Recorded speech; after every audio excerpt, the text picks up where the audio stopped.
ఆచి చికెన్ మసాలా. తెలంగాణలో ఆర్టీసీ కార్మికులు మరోసారి సమ్మెకు సిద్దమవుతున్నారు. తమ సమస్యల పరిష్కారం కోసం ఆర్టీసీ కార్మిక జేఏసీ కీలక నిర్ణయం తీసుకుంది.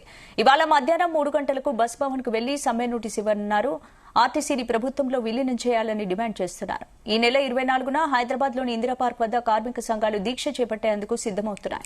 ఈసారి ఎట్టి పరిస్థితుల్లోనూ వెనుకడుగు వేయకూడదని కార్మిక జేఏసీ నిర్ణయం తీసుకున్నట్లు తెలుస్తోంది.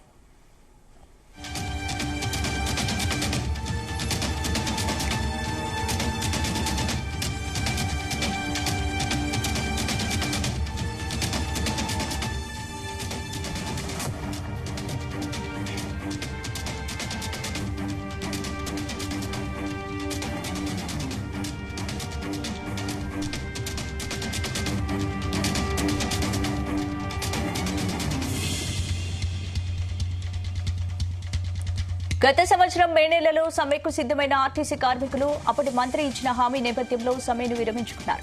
అయితే సంవత్సరం గడిచినా కార్మికుల సమస్యలకు పరిష్కారం లభించలేదని కార్మిక సంఘాలు ఆరోపిస్తున్నాయి. ఈ నేపథ్యంలో అన్ని కార్మిక సంఘాలను కలుపుకొని ఈసారి సమ్మెకెళ్లాలని ఆర్టీసీ కార్మికులు నిర్ణయించుకున్నట్లు సమాచారం.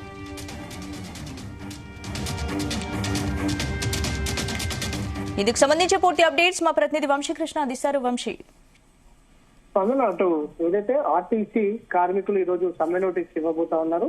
ఈ రోజు మధ్యాహ్నం 3 గంటలకు ఆర్టీసీ క్రాస్ రోడ్ లో ఉన్నటువంటి బస్ భవన్ లో ఈ రోజు సమ్మె నోటీస్ ని ఆర్టీసీ ఎండీకి అందజేయబోతా ఉన్నారు.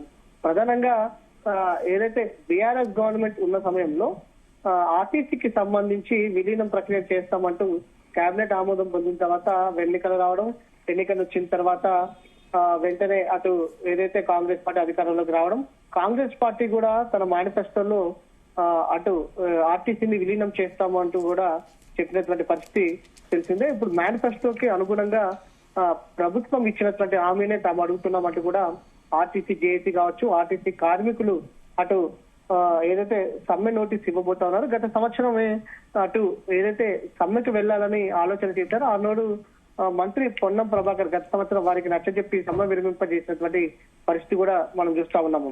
కేవలం ఆర్టీసీలో ఏదైతే ప్రభుత్వంలో ఆర్టీసీని విలీనం చేయడమే కాకుండా అనేక అంశాలు ఏదైతే ఎలక్ట్రిక్ వెహికల్ కొనుగోలుకు సంబంధించి కూడా పూర్తి స్థాయిలో ప్రభుత్వమే కొనుగోలు చేయాలి, ప్రైవేట్ పార్ట్నర్షిప్ లేకుండా వీటిని కొనుగోలు చేయాలనేది కూడా డిమాండ్ చేస్తున్నారు.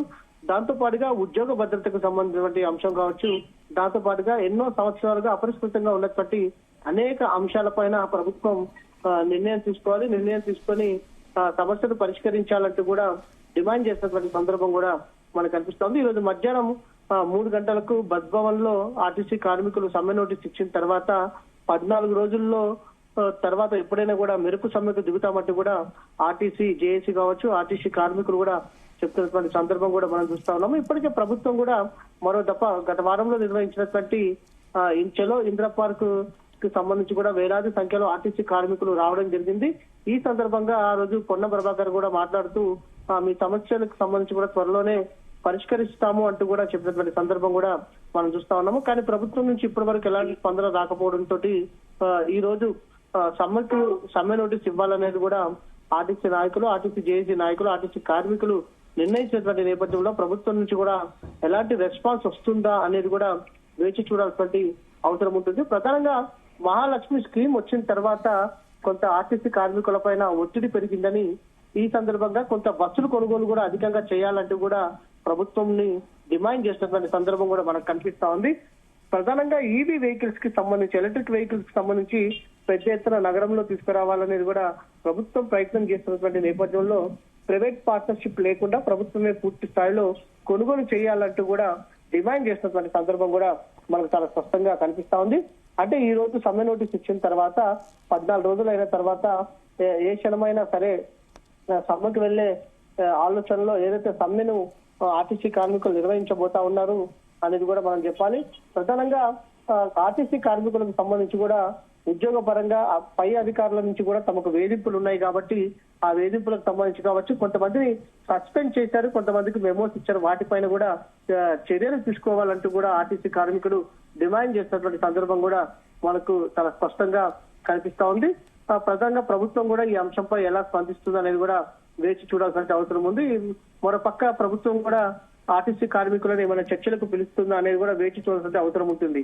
ఎందుకంటే గత సంవత్సరం కాలం నుంచి కూడా అనేక దఫాలుగా సమ్మెకు వెళ్లాలని ఆలోచన చేసినటువంటి ఆర్టీసీ కార్మికులను, ఆర్టీసీ జేఏసీ నాయకులను కూడా ప్రభుత్వం పిలిచి చర్చలు జరిపింది. అనేక దఫాలకు కూడా వారి ప్రధానమైనటువంటి డిమాండ్ ఏముందంటే ప్రభుత్వంలో ఆర్టీసీని విలీనం చేయాలనేదే వారి ప్రధాన డిమాండ్ గా కనిపిస్తున్న నేపథ్యంలో ఈసారి ప్రభుత్వం ఈ అంశం పైన ఎలా స్పందిస్తుందో వేచి చూడాల్సిన అవసరం ఉంది. స్పందన. Right, thank you.